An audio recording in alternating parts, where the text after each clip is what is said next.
Recognizing strong reversal signals or patterns in candlestick analysis allows an investor to trade appropriately or be in the right direction at the right time. As we saw after this very hard sell-off over the last month in the Dow, last week we saw a morning star signal, one of your 12 major reversal signals. And note the components of this signal. Big down day, a day of indecision. The third day closes more than halfway up this candle, indicating a morning star signal. But look at the additional information that was provided. The third day, they gapped it up and then closed well above this candle over here. That told you the bulls were coming in with excessive force. Following that was your doji sandwich.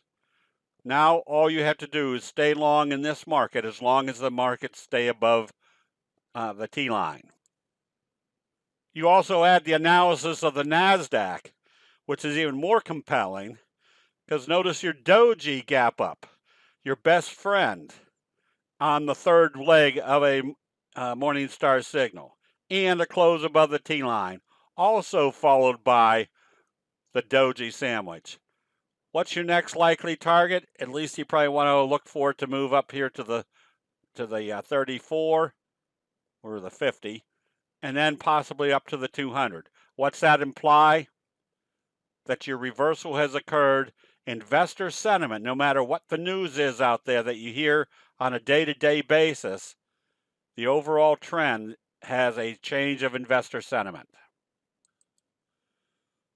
There are very obvious changes of investor sentiment.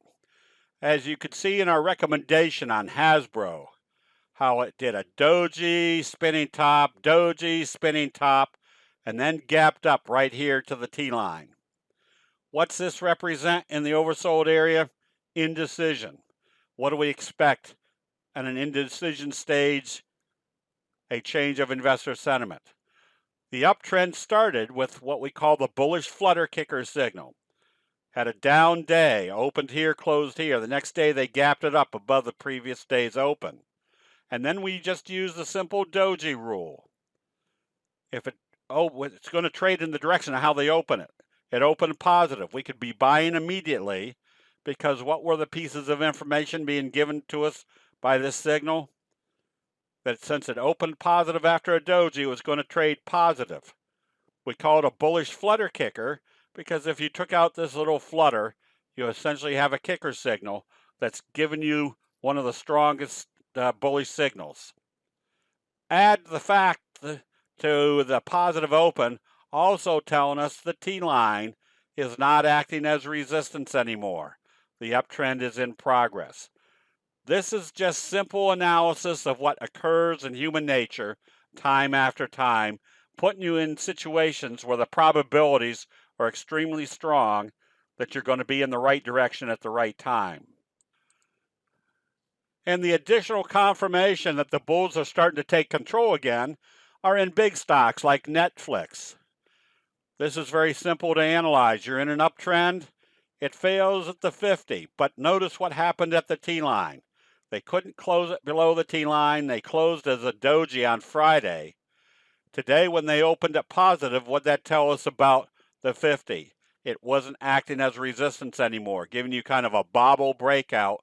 And the bobble breakout is just merely a much more defined J-hook pattern where you can see where the selling occurred and the buying breakout came back in. What's the anticipation from a bobble breakout? More upside. If there's more upside, what's that implying? That basically the investor sentiment in the markets are probably going to remain in that direction. Applying what we know about the candlestick signals and the relevancy of the T-line allows us to take or get much better probabilities of seeing when a price is reversing. Spinning top, bullish engulfing signal, and a close above the T-line. What did the close above the T-line after a buy signal illustrate to us? That there's been a change of this T-line acting as a resistance level is now being breached after a buy signal we can start buying. How long do you hold this position? Very simple T-line rule. You stay long as it stays above the T-line.